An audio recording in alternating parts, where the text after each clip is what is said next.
Esfuércense por vivir en paz con todos y procuren llevar una vida santa, porque los que no son santos no verán al Señor.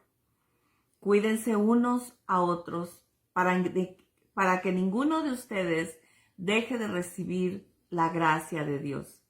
Tengan cuidado de que no brote ninguna raíz venenosa de amargura, la cual los trastorne a ustedes y envenene a muchos. Hebreos 12, 14 y 15 en la Nueva Traducción Viviente. Bien, comenzamos hace una semana exactamente.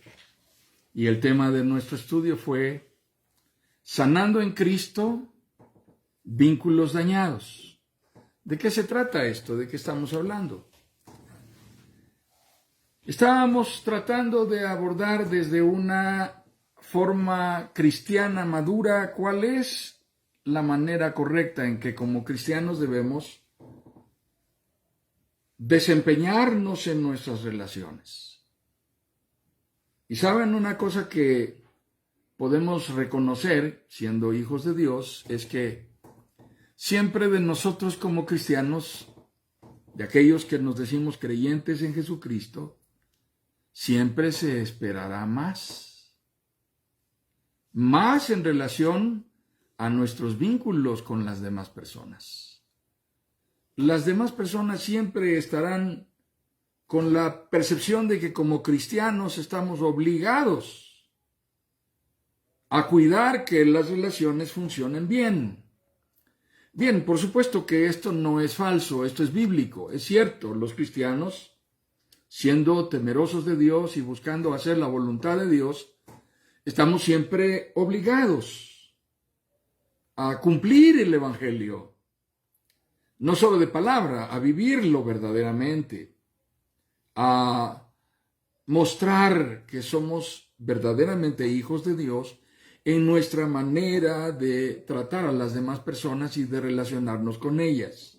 Incluso en nuestra forma de manejar nuestros conflictos, los problemas que podemos tener con otros. Es decir, el manejo de nuestros conflictos debe tener la marca de nuestro compromiso con Dios. Ahora analicemos, entendemos esto, entendemos que a los cristianos siempre se nos exigirá más y se esperará más de nosotros. No quiero que nos quedemos con una percepción de que esto es injusto, pero aún hablaremos un poquito más de esto. Quiero entrar en una parte importante de las causas por las cuales más comúnmente enfrentaremos conflictos en nuestras relaciones.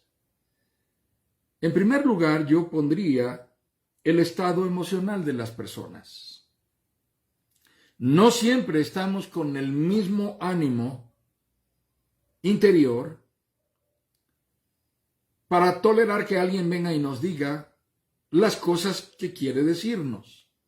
Y en un momento determinado nosotros no tampoco podríamos ir y decirle a cualquier hora a las personas lo que queramos decir, porque algo que aprendemos a lo largo de la vida, en nuestro crecimiento, en nuestra madurez, es que hay un momento propicio para decir las cosas y también hay una manera propicia para decir las cosas.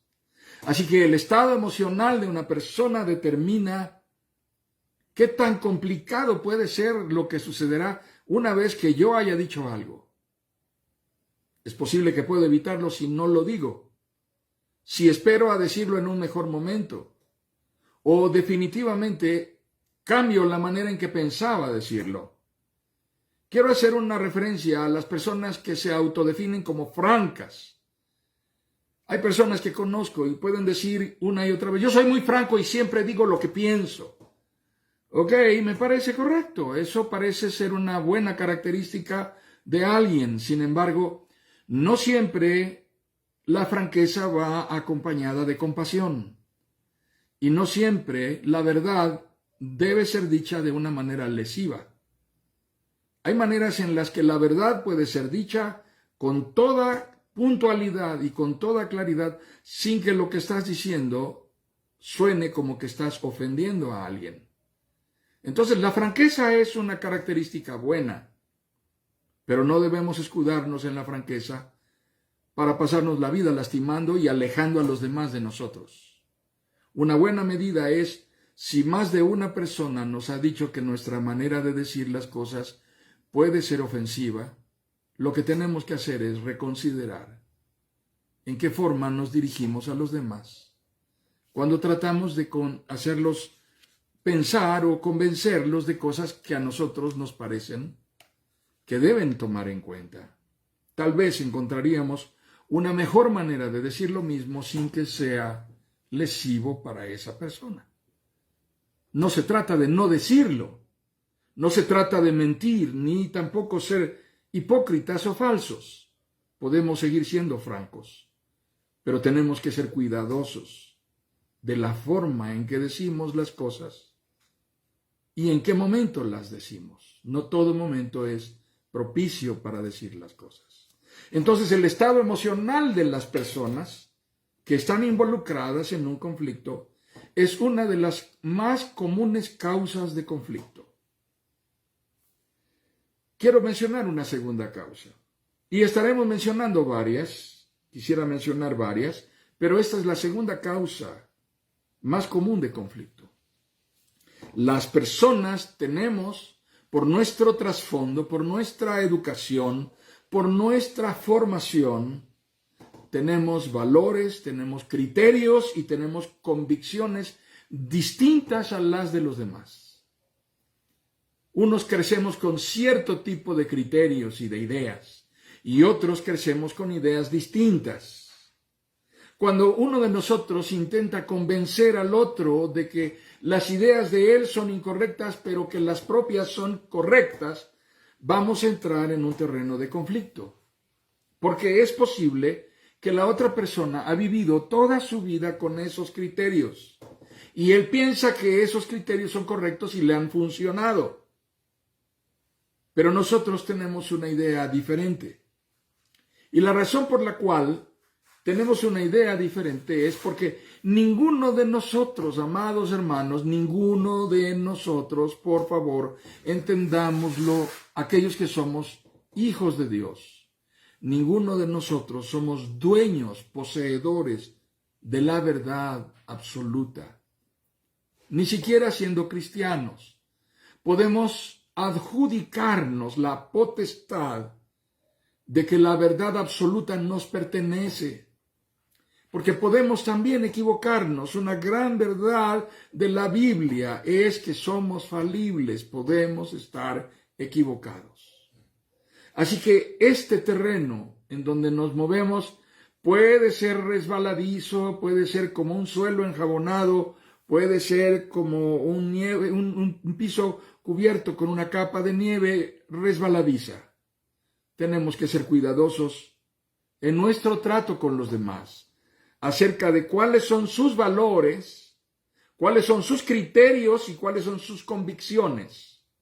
Porque si hay algo en lo cual tenemos que tratar con ellos y nuestras convicciones son confrontadas con las de ellos, debemos estar seguros de que allí habrá un terreno de conflicto. Habrá un terreno de conflicto. Los matrimonios descubrimos eso pronto, hermanos. Recién casados nos damos cuenta de que la esposa tiene una manera de hacer las cosas y nosotros tenemos una manera de hacer las cosas. Basta con ir al lavabo en el sanitario de la casa y darnos cuenta cómo maneja cada quien el tubo de la pasta de diente.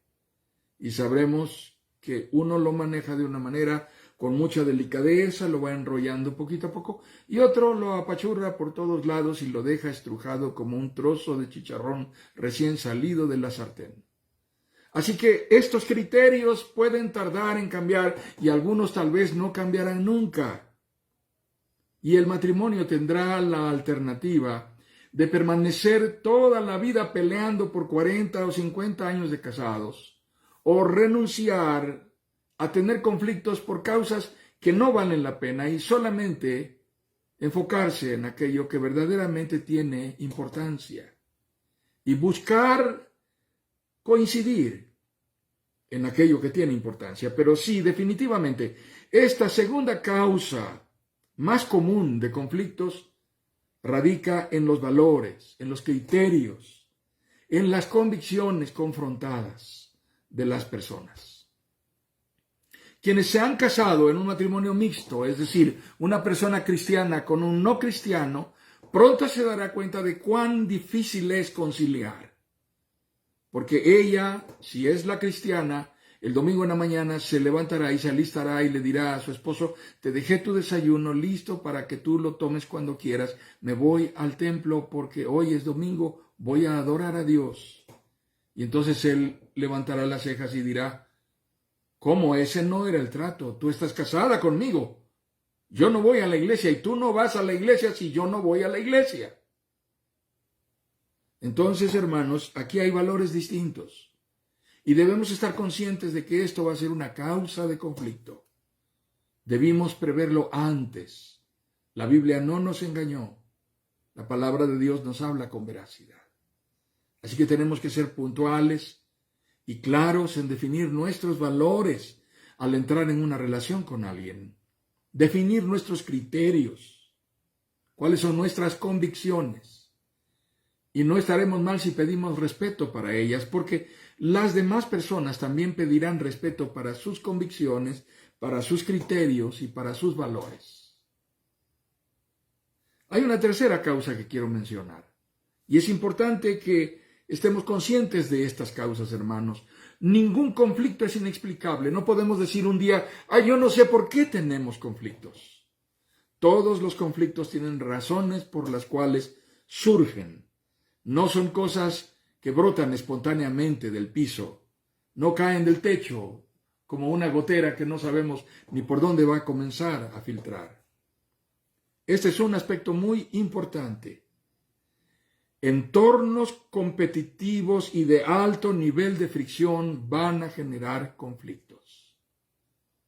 Voy a poner un ejemplo para que sea más claro y fácil de entender. Estás llegando a un nuevo centro de trabajo en donde hay personas que tienen 20 años laborando, hay quien está a punto de jubilarse en esa oficina o en ese centro de trabajo y hay a quien la acaban de contratar junto contigo.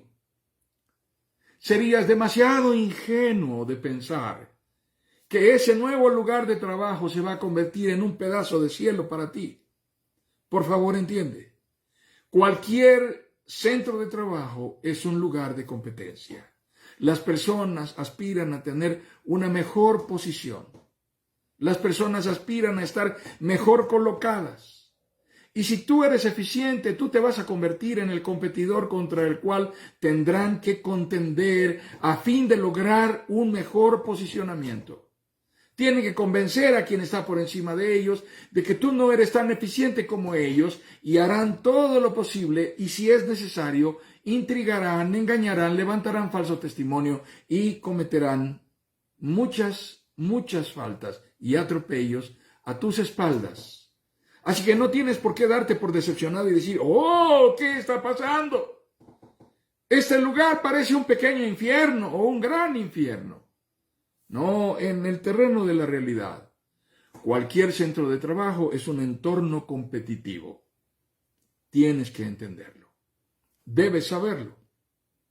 Amados hermanos, he sido un pastor ordenado por más de 35 años. Pastor ordenado por más de 35 años.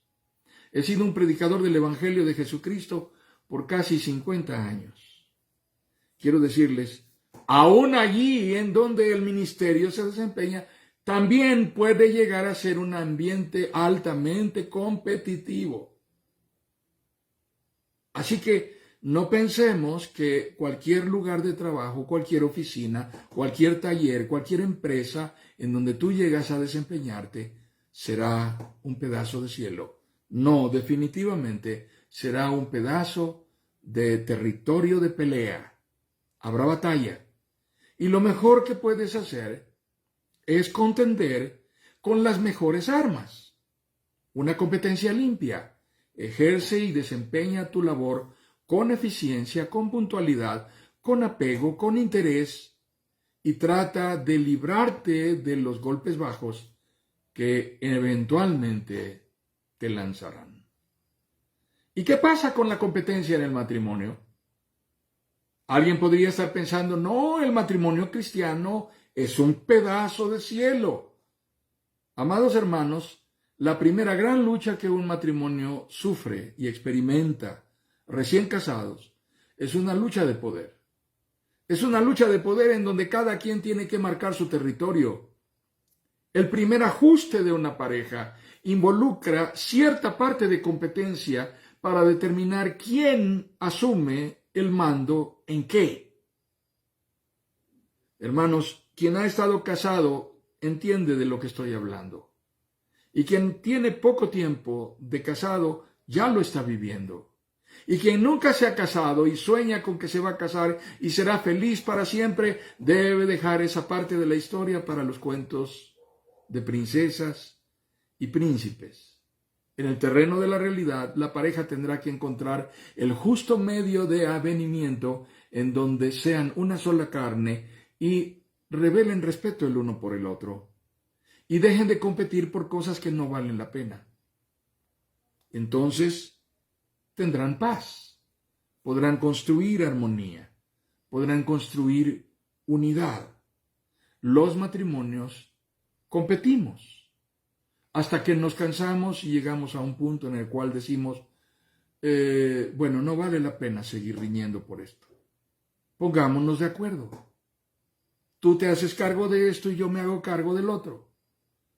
Y entonces las parejas convienen, llegan al punto del avenimiento.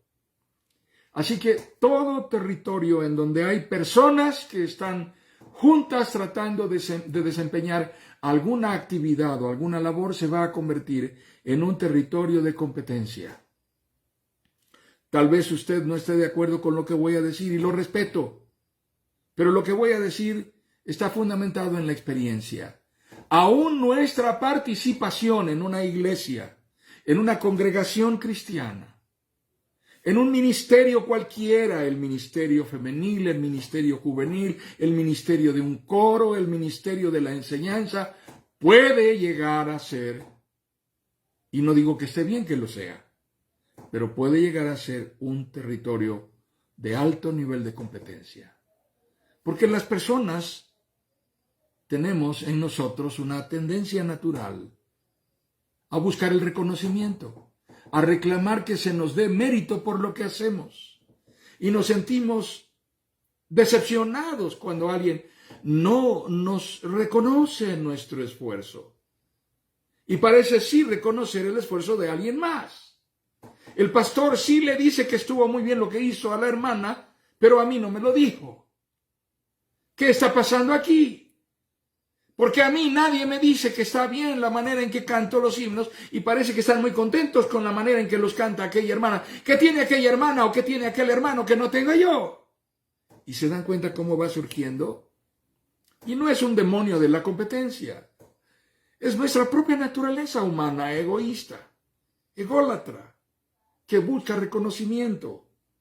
Detrás de un ambiente competitivo, de un entorno de alto nivel de fricción, por competencia entre las personas, lo que hay es un anhelo de reconocimiento. Y eso lo tenemos todos. Eso lo padecemos todos, aunque no seamos argentinos. Aún en México sucede. Así que, hermanos, esta es una tercera y muy común, muy frecuente causa de fricción, de conflicto. Hay otras causas más que voy a mencionar. Tal vez no son tan comunes en el entorno en donde nos desempeñamos, pero sí las podríamos identificar.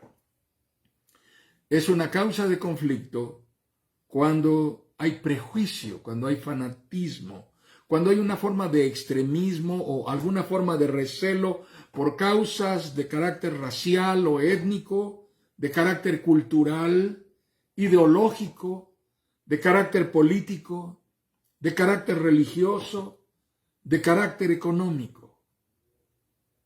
Así que tú estás casada felizmente, tu marido te hace la mujer más feliz del mundo, pero un día alguien en tu casa te dice, y qué bueno que ya te pusiste de acuerdo con tu marido, porque a ti te criamos como una niña bien, con todo lo que se necesita para un hogar, pero ahora sabrás lo que es vivir con un indio chancludo como ese que te escogiste de marido, que fuiste a sacar del lado de quién sabe qué fogón de leña, porque así lo criaron. Y tú te das cuenta de cuál es la verdadera idea que tienen de tu esposo en la casa de tu familia. Prejuicios. Tú elegiste a un hombre que te pareció el hombre idóneo, la persona más adecuada para ser tu compañero de vida. Pero alguien no lo aprobó. Y allí va a haber una constante y permanente fuente de conflicto. Sabrás que no puedes llevar a tu marido chancludo, pata rajada, indio, a la casa de tu madre, porque un día se lo dejarás saber qué opina eso de él. Y estarás cuidando 20 años a tu marido de que oiga lo que... Y él tiene un aprecio por su suegra, ni tiene idea de lo que piensan de él. Qué terrible realidad. ¿Cuántos de nuestros conflictos entre personas, en nuestras relaciones, tienen un origen fundamentado en prejuicios, en fanatismo, en extremismo, en recelo, por causas que el Evangelio de Jesucristo nos ha enseñado a manejar con compasión, a hacer a un lado y no estacionarnos en esta forma de estancamiento espiritual que trae raíces de amargura? Acabamos de leer la palabra de Dios. Esto es lo que nos dice la palabra del Señor. Esfuércense por vivir en paz con todos, y procuren llevar una vida santa, porque los que no son santos no verán al Señor. Cuídense unos a otros, para que ninguno de ustedes deje de recibir la gracia de Dios. Tengan cuidado de que no brote ninguna raíz venenosa de amargura, la cual los trastorne a ustedes y envenene a muchos. Tiene razón, tiene mucha razón la palabra de Dios, porque esta forma de actitudes nos contaminan, nos dañan, hieren nuestra integridad, nos deterioran, dañan nuestra santificación, estorban a nuestro perfeccionamiento. Cuando nosotros damos lugar a que esto domine en nuestras relaciones,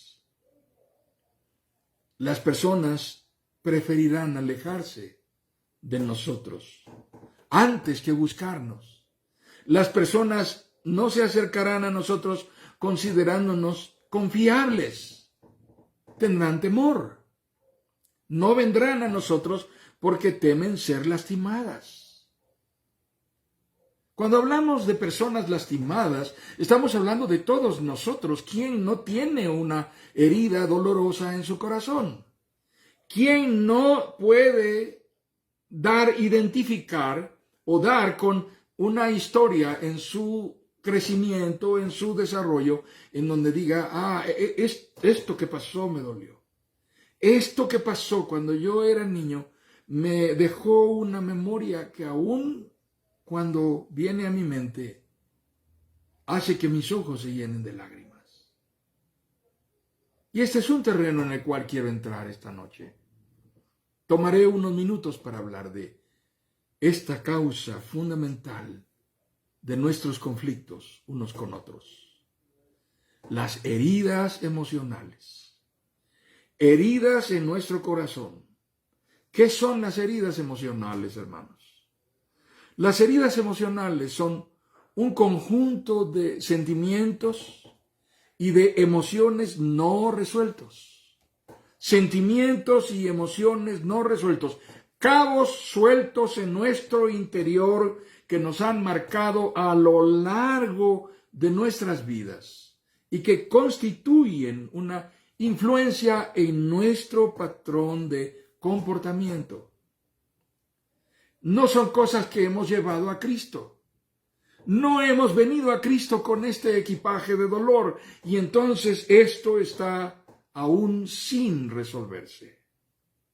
En momentos críticos en nuestra vida, en momentos decisivos en nuestra vida, en momentos en donde estamos al punto de la crispación, la presencia de esas heridas nos hacen que se muestren áreas de nosotros mismos, áreas de nuestra personalidad, que en las circunstancias más inesperadas nos van a exhibir desventajosamente, nos van a poner en riesgo, nos van a orillar a perder el equilibrio delante de los demás, nos harán ver como personas que estamos sin control.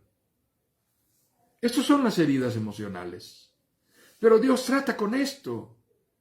No debemos tener temor de reconocer que tenemos un corazón herido.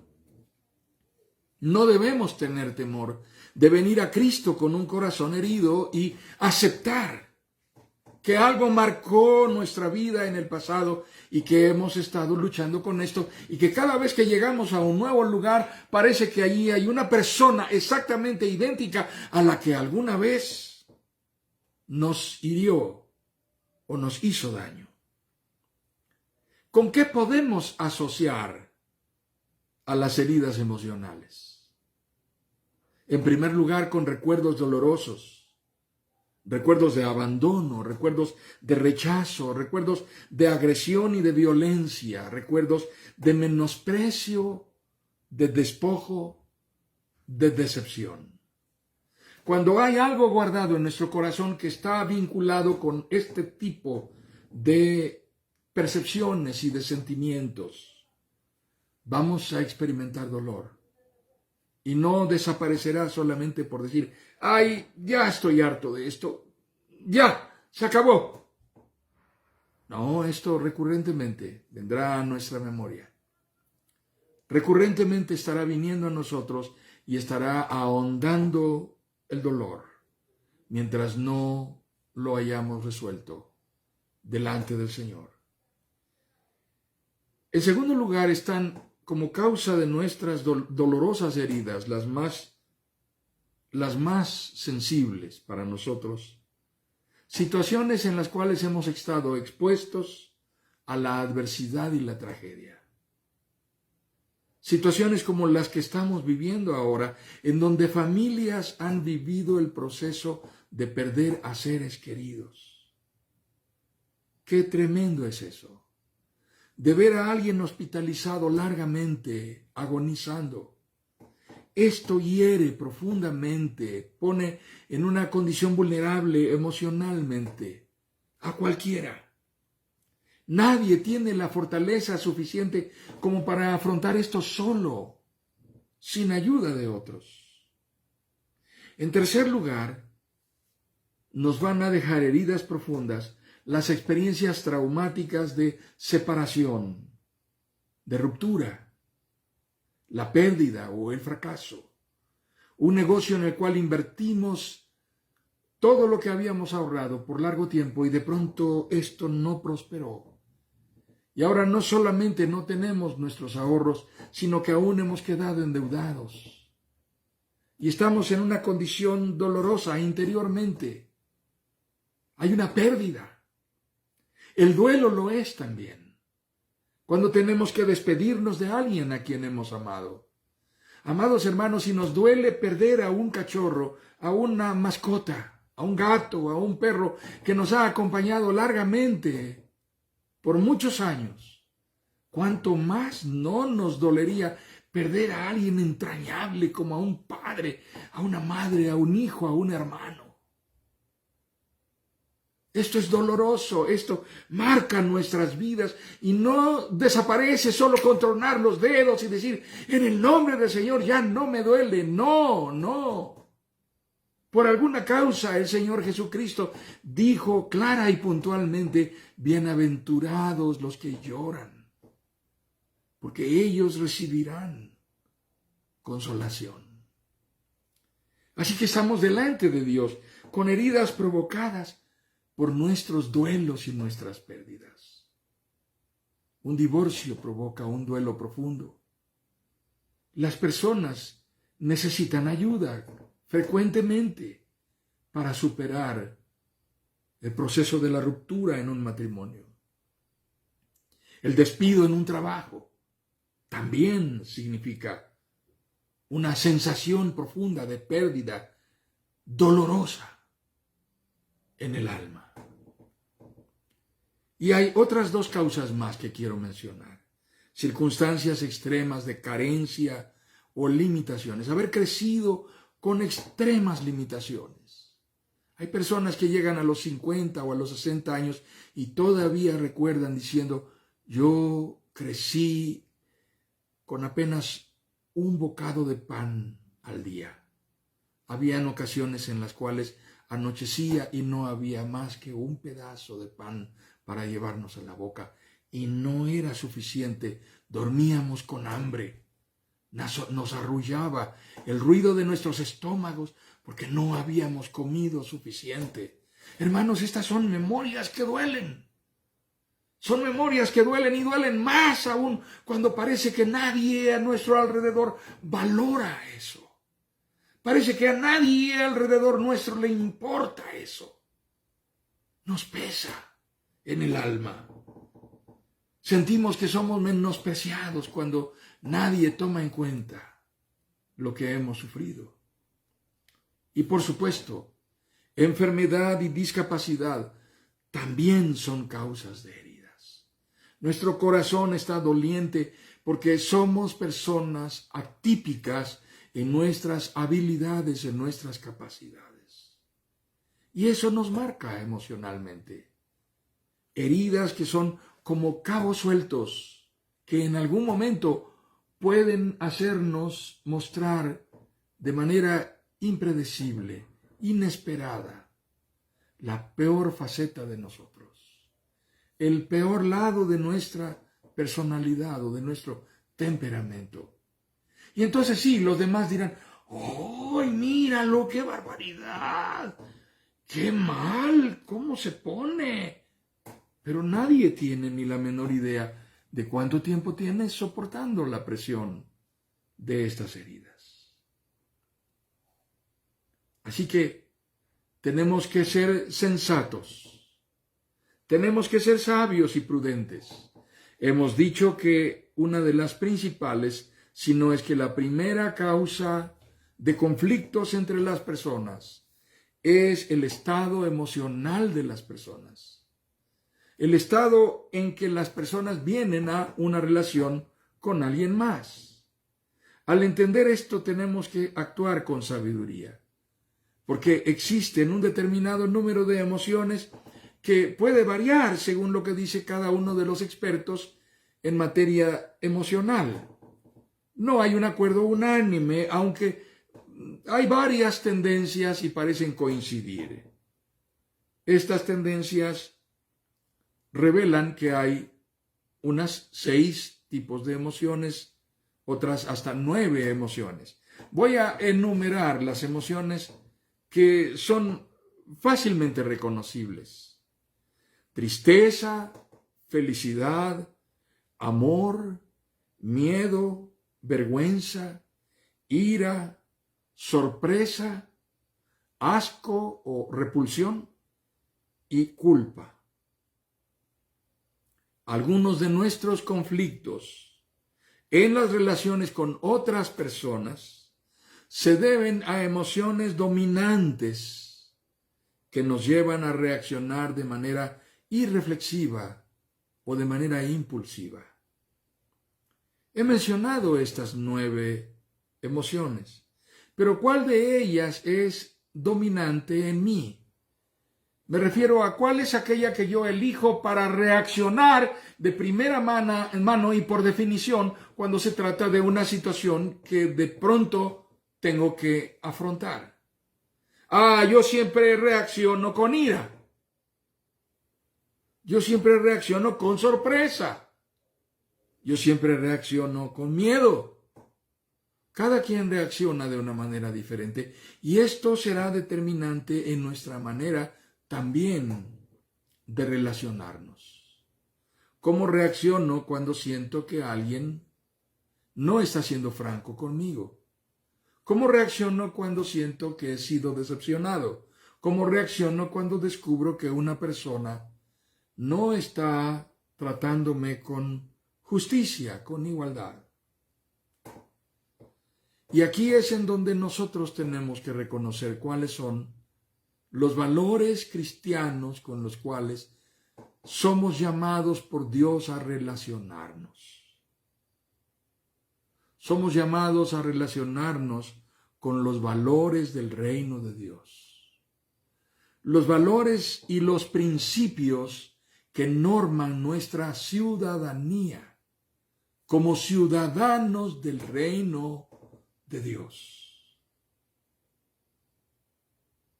¿Qué significa esto?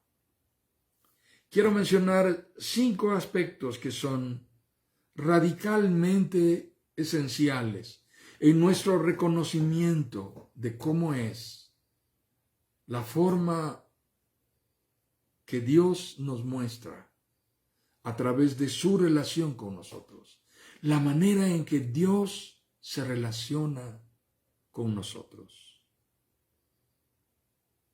Hoy me voy a ocupar solamente de 3 de estas 5 formas. La primera de ellas es el trato de Dios en nuestra vida expresa certidumbre y aceptación incondicional. Dios en su trato con nosotros, amados hermanos, en primer lugar, quita toda duda, todo temor, quita de nosotros toda incertidumbre y expresa certidumbre y certeza, seguridad de que hemos sido adoptados y hemos sido aceptados incondicionalmente por la gracia de Dios a través del amor de su Hijo Jesucristo. Nuestra manera de relacionarnos debe ser un reflejo de esta certidumbre con la que Dios trata con nosotros. En segundo lugar, la manera en que Dios trata con nosotros constituye un vínculo vitalicio e indisoluble. Es por eso que nadie bajo ninguna circunstancia, conforme al orden de Dios, debiera pensar en casarse como si se tratara de un ensayo para una obra dramatizada. No nos casamos para ver si funciona. Nos casamos para revelar en el matrimonio la forma del trato de Dios, que es vitalicio para toda la vida, que es indisoluble, que jamás se romperá. Así que la forma en que Dios trata con nosotros debe quedar revelada en nuestra manera de tratar a las personas. Nadie debe asumir jamás, bajo ninguna circunstancia, conforme al orden de Dios, que la paternidad se trata solamente de una actividad biológica o fisiológica o genética de engendrar a un nuevo ser, me haya yo de hacer cargo o no me haya de hacer cargo de él. No, si eres padre, delante de Dios estás obligado a ejercer la paternidad de manera responsable, asumiendo los roles que eso implica, en el cumplimiento de asignaturas como la custodia, la protección, el amparo, amorosos. Porque la manera en que Dios trata con nosotros constituye un vínculo vitalicio e indisoluble. En el matrimonio y en la paternidad no existen simulacros. O se es o no se es. Y en tercer lugar, la manera en que Dios trata con nosotros, amados hermanos, es una manera influyente y transformadora. Nadie que tiene una relación significativa con Dios puede seguir siendo la misma persona que siempre ha sido. Porque el trato con Dios es influyente en tu vida. Dios influirá para hacer de ti la persona que Él quiere que tú seas. Dios influirá para hacer de mí la persona que Él quiere que yo sea, conforme a su propósito, conforme a la imagen del varón perfecto. Seré transformado, de modo que si alguno está en Cristo, nueva criatura es. Porque el trato de Dios transforma a las personas cuando hemos venido a Cristo y rendimos nuestra vida a Él. El Espíritu Santo ha regenerado, es decir, ha hecho nacer de nuevo la persona que soy. El viejo hombre ha muerto y he aquí, soy una nueva creación por la gracia de Dios. 3 características.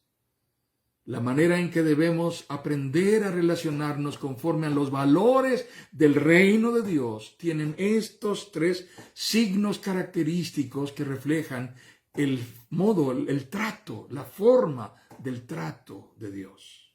Expresa certidumbre y aceptación incondicional. Constituye un vínculo vitalicio e indisoluble. Y es influyente y transformador que cambia nuestra vida. Sí, las personas definitivamente asumen por definición que los cristianos debemos relacionarnos de la manera en que se refleje que somos cristianos. Pero esto parece injusto porque vivimos en un mundo que no vive conforme a los valores del reino de Dios. ¿Por qué a los cristianos se nos hace más complicado o más difícil vivir conforme a la enseñanza de nuestro Señor Jesucristo en cuanto a las relaciones con las personas a nuestro alrededor? Se debe a que, de acuerdo a la cosmovisión bíblica, de acuerdo a la enseñanza del Evangelio, de acuerdo a la instrucción de los apóstoles y al ejemplo de nuestro Señor Jesucristo, los valores del reino están vigentes hoy para los hijos de Dios. Esto significa que estamos comprometidos a practicar la gracia, la compasión, la misericordia de Cristo y ser un reflejo de Jesucristo en el mundo. Por supuesto, es un mundo caído.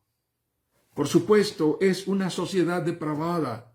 Es una sociedad que vive sin Dios, que vive con un orden de valores que establece patrones de comportamiento que revelan miseria afectiva y emocional. Revelan egoísmo, narcisismo, revelan ruina moral, revelan muerte espiritual. Así que vivir con los valores del reino de Dios y buscar aplicar las enseñanzas del Señor Jesucristo en ese entorno es vivir en contra de la corriente. Es sobrevivir. Y la única manera de sobrevivir como hijos de Dios es dependiendo absolutamente de su gracia.